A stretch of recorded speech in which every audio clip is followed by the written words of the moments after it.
दर्शक हो नमस्कार. वेधकमध्ये स्वागत आहे. मी प्रशांत आराध्य. एक ताजी राजकीय घडामोड अशी आहे की पंढरपूर कृषी उत्पन्न बाजार समितीमधील बेदाण्याच्या सौद्याचा विषय माढ्याचे आमदार अभिजित पाटील यांनी विधानसभेत उपस्थित केला होता. मंगळवारी बेदाण्याचे सौदे पंढरपूरच्या बाजार समितीमध्ये होत असतात. यंदाही मोठ्या प्रमाणात बेदाण्याची आवक झाली होती आणि त्याच दिवशी 6 आडत्यांना इथं माल खरेदी करण्यास तिथं मज्जाव करण्यात आला होता बाजार समितीच्या वतीनं. त्यामुळं 300 शेतकऱ्यांचा माल हा खरेदी करण्यापासून राहिलेला आहे असा आरोप अभिजित पाटील यांनी सभागृहात केला होता. आणि यावेळी त्यांनी या बाजार समिती शेतकऱ्यांकरता आहेत की संचालक मंडळाकरता आहेत असा प्रश्न उपस्थित केला होता. यावर आता परिचारक गट ज्यांच्या ताब्यात ही बाजार समिती आहे, माजी आमदार प्रशांत परिचारक यांच्या गटाच्या ताब्यात आहे आणि सभापती हरीश गायकवाड यांनी पत्रकार परिषद घेऊन आपली बाजू मांडलेली आहे. आणि अभिजित पाटील यांनी जो काही आरोप केलेला आहे तो बिनबुडाचा आहे असं म्हणणं होतं. केवळ परिचारक म्हणजे बाजार समितीच्या आडून परिचारकांना टार्गेट करण्याचा प्रयत्न असल्याचा आरोप यावेळी परिचारक गटाचे नेते प्रशांत भैया देशमुख यांनी केलेला आहे. पहा यावेळी परिचारक गटाच्या नेत्यांनी मांडलेली आपली भूमिका. याच वेळी त्यांनी सांगितलं की करकम, भंडीशेगाव आणि पुळूज या 3 ठिकाणी पंढरपूर कृषी उत्पन्न बाजार समितीची उपबाजार समिती स्थापन करण्याचा निर्णय आम्ही घेतलेला आहे. त्यावरचा प्रस्तावही तयार आहे. पहा काय म्हणाले परिचारक गटाचे पदाधिकारी. मार्केट कमिटीवर त्यांचा मुळात राग नाहीच, हे निमित्त आहे. हे फिरून प्रशांत मालकावर काहीतरी आरोप करायचे म्हणून चाललेलं हे नाटक आहे. तो प्रश्न आहे की त्यांनी माढा विधानसभा मतदारसंघातून विजय संपादन केल्यानंतर पंढरपूर लक्ष द्यायचं काहीच कारण नाही. कृषी उत्पन्न बाजार समितीची या निवडणूक देखील त्यांनी पॅनल मैदानात उतरून लढवली होती. मग पुढच्या निवडणुकीच्या तयारीसाठी तर हे सगळं चालू आहे. येऊ द्या ना, ज्या वेळेला लागेल परिचारकांना टार्गेट करायचं आहे. माझं मत आहे त्याला एवढीच बेदाणेवारीची काळजी आहे तर त्यांनी माढा तालुक्यात बेदाणी सौदे चालू करावी, वेगळ्या मार्गाने केली पाहिजे. कृषी उत्पन्न बाजार समिती व्हावी अशी एक मागणी त्यांनी केलेली आहे. आपल्याकडून ना हरकत वगैरे काय त्यासाठी मागितली. कशाची करकम बाजार समिती ही ज्या तालुक्यात बाजार समिती असती त्याचा उपबाजार चालू करायचा होत नसती. एका परवाची बातमी वाचा, एका तालुक्याला एकच असती, दुसरी नसती. आम्ही चालू करणार आहे ना भंडीशेगाव आणि करकम आणि इकडे खालच्या भागात एक पुळूजला आम्ही उपबाजार चालू करणार आहे ना. आमचं प्रस्तावित आहे ना. दादा बेदाणा सोडून आता मार्केट कमिटीचा देखील इतर मार्केट कमिटीमध्ये पाहिले की तर जनावरांचा बाजार देखील भरवला पाहिजे, पण मात्र पंढरपूरमध्ये का भरवला जात नाही? पंढरपूरमध्ये का भरवला जात नाही तुमच्या माहितीसाठी सांगतो. 2 वाऱ्याला जनावरांचा मोठा बाजार असायचा.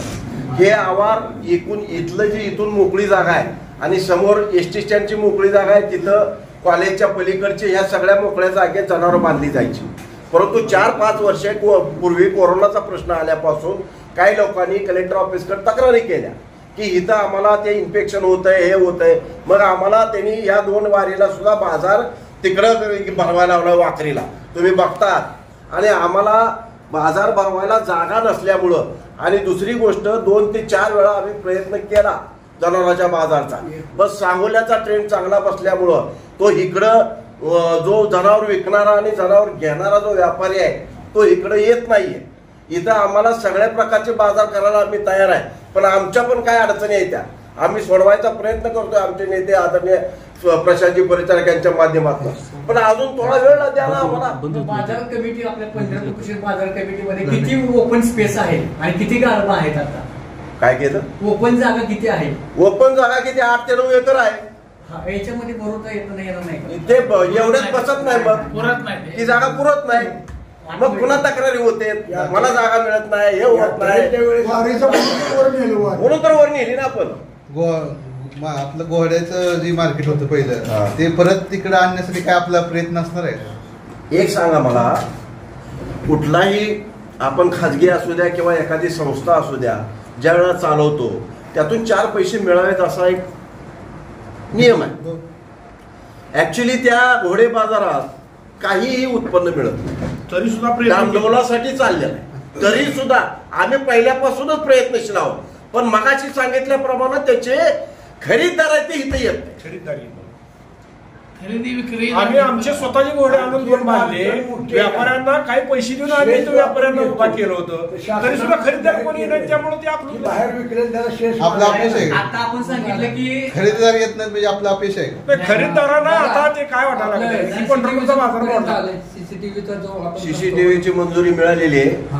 आता टेंडर प्रक्रिया पणन मार्फत होईल आणि मंजूर झाले, काम चालू. सीसीटीव्ही आणि सोलर. किती साधारण बजेट आहे? सीसीटीव्हीचं 29 लाखाचं आणि सोलरचं 1,10,00,000. अडचण करून मालाची नादूस होती, जी सॅम्पल येतो त्याच्यावर काय? नादूस होती लक्ष द्या ना. आता येऊ का, मगापासून जो आपला किंवा ह्या मागच्या 5-6 दिवसापासून जो प्रश्न चाललाय तो आताच यांनी प्रश्न विचारला की त्या 15 मिनिटात त्याने किती सॅम्पल करायच्या, महागाई एवढ्या राहते, ते होते.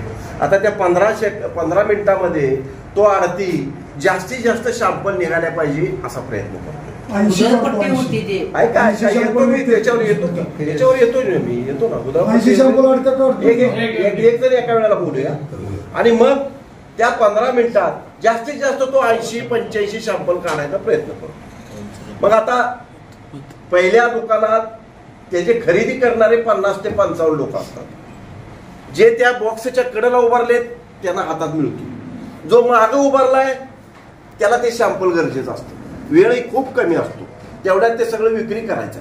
आणि ते तिथपर्यंत समजा हस्ते परस्ते पोहोचला, सौदा झाला की काय करतो, असा टाकतो. आता आम्ही त्याला जाळी बसवलेली आहे, जाळीतून खाली पडतो, तो गोळा करतो आणि त्यातून मग ह्या सगळ्यातनं सोल्युशन म्हणून आपण काय केलेलं आहे की त्या आडत्यानं त्या सॅम्पल मधला किती जरी मालाची नासाडी झाली तरी फक्त अर्धा किलोचेच पैसे कट करायचे. मार्केट कमिटीने तसा त्याला नियम आहे तसा, आणि तशा नोटीस दिलेल्या आहेत. त्या प्रमाणात जर कुणाची तक्रार आली की माझा अर्धा 500 ग्रॅमपेक्षा बॉक्सला जादा यांनी पैसे कापले तर आम्ही त्याच्याकडून पैसे वसूल करून देऊन ते शेतकऱ्याला देतो. दादा, आपण आता सांगितलं की कोरडोची उलाढाल होते द्राक्ष बेदाण्याच्या मार्फत, पण मात्र येणाऱ्या शेतकऱ्यांना व्यापाऱ्यांना कुठलीही सुख सुविधा मिळत नाही, जेणेकरून पाणी प्यायची सुद्धा उपलब्ध नाही आहे मार्केट कमिटीकडून. एक तुमच्या माहितीसाठी एक गोष्ट सांगतो. बेदाण्याचा जो व्यवसाय आहे ह्याचा शेतचा प्रकार पहिले 3 वर्ष तर आपण फ्रीज केले, मोकळंच केलं होतं, शेत घेतलाच नाही. आता 100 रुपयाची ज्या वेळेला बेदाण्याची विक्री होईल त्यावेळेला 30 पैसे घेतो आपण. आणि भाजीपाला, डाळिंब, इतर बाकीचं जे आहे 100 रुपयाची विक्री केल्यानंतर 1 रुपया घेतो. त्याचं उत्पन्न पण तसंच आहे. फक्त हे शेतकऱ्याची सोय व्हावी, ना नफा ना तोटा या तत्वावर शेतकऱ्याच्या सोयीसाठी आपण हे मार्केट डेव्हलप केलेलं आहे, डेव्हलप झालेलं आहे. आणि त्याला आणि पाणी उपलब्ध केलंय नसतं हे थोडीशी माहिती आपली चुकीची आहे. आमचे 100 जार आहेत आणि रोज सकाळी इथून इथं फिल्टर बसवलाय, इथं एक बोर नवीन घेतलंय, त्या बोरचं पाणी भरून आम्ही ते संपूर्ण मार्केट कमिटीमध्ये ज्या ज्या ठिकाणी गरज आहे तिथं ते 100 जार मार्फत आम्ही पाण्याची सोय केलेली आहे. भैया, तुम्हाला एक प्रश्न आहे माझा की आमदारांनी, कुठलेही आमदार असले त्यांनी एखादा प्रश्न मांडलाय की असं होतं का लगेच ते प्रशांत मालकाला विरोध केला, म्हणजे आमदारांनी प्रश्न मांडायचेच नाहीत का? एखादा प्रश्न मांडला की लगेच ती ट्रेंडच निर्माण झालाय. काय सांगितलं 100% मांडलं पाहिजे. हॉटेलवर करू द्या ना. ऐका, कुठलाही असू द्या विषय, दादा एखाद्या म्हणजे प्रशांत मालकाचा विषय असू द्या किंवा 100% मांडला पाहिजे. अतिशय पारदर्शक व्यवहार असताना सुद्धा त्याच्यावर काय अलिगेशन करावं. आम्ही ग्रामीण भागातले कार्यकर्ते प्रत्येकाच्या गावातून येतो. आम्ही मार्केट कमिटी सारखं दुसरं सेंट्रल प्लेस कुठले आहे का? प्रांत ऑफिस जवळ, कचेरी जवळ, पोलीस स्टेशन जवळ, दोन्ही पोलीस स्टेशन, दवाखाने सगळे जवळ. साधारणपणे इथं कार्यकर्ता येतोच दिवसातून एकदा आणि मग सगळ्यांना सोयीचं ठिकाण आहे. असं काही नाहीये की लगेच ते राजकारणाचा अड्डा झाला. पंढरपूर तालुक्यातल्या कुठली तरी संस्था राजकारणाचा अड्डा नाहीये काय? सरकारी संस्था राजकारणाचे सगळ्याचेच अड्डे आहेत. हे पण मार्केट कमिटीला नावं ठेवत असतील त्यांना सगळ्यात मोठा चपकारा कोणता असेल तर काल 651 रुपये दरानं ही बेदाणा विकला, ही सगळ्यात मोठा त्यांना एक चपकार आहे. कारण एवढी मोठी आज 500 कोटीची उलाढाल या पंढरपूर मार्केट कमिटीमध्ये होती. 25 वर्षामध्ये आज शेतकऱ्यांची एकाही शेतकऱ्याची तक्रार नाही आमचे पैसे बुडलेत, मार्केट कमिटीने आमच्यावर कुठला अन्याय केलाय. कारण आम्ही स्वतः महाराष्ट्र द्राक्ष बागायतदार संघ या नात्यानं व्यापारी, शेतकरी, मार्केट कमिटी यांचा एक मधला दुवा म्हणून काम करतोय. कृषी उत्पन्न बाजार समितीचा एक राजकीय अड्डा म्हणून वापर केला. विरोधकांना दुसरं कारण राहिलेलं नाही म्हणून काहीतरी चांगल्या आता मागच्या वेळेस तुम्हाला बाईट काय लोकांनी बाईट राजकीय बाईट मध्ये सुद्धा दुर्दैव आहे की राजकीय बाईट मध्ये सुद्धा जिथं शेतकऱ्यांचा पोटापाण्याचा प्रश्न आहे, जिथं मालाला हमीभाव मिळण्याची गॅरंटी आहे, अशा ठिकाणी तरी किमान त्यांनी राजकारण करू नये. जिथं तुम्हाला साखर कारखाना आहे तिथं जरूर राजकारण करावं, पण जिथं आमच्या पोटापाण्याचा प्रश्न आहे शेतकऱ्यांचा तिथं तुम्ही राजकारण आणले. तुम्हाला राजकारणाचं एवढंच किंवा तिथल्या काही शेतकऱ्यांचा जर तुम्हाला ठराविक तालुक्या एका तालुक्यापुरता जर पुळका असेल तर तुम्ही कुर्डवाडी सारख्या मार्केट कमिटीमध्ये तिथं बेदाणे सौदे चालू करावेत.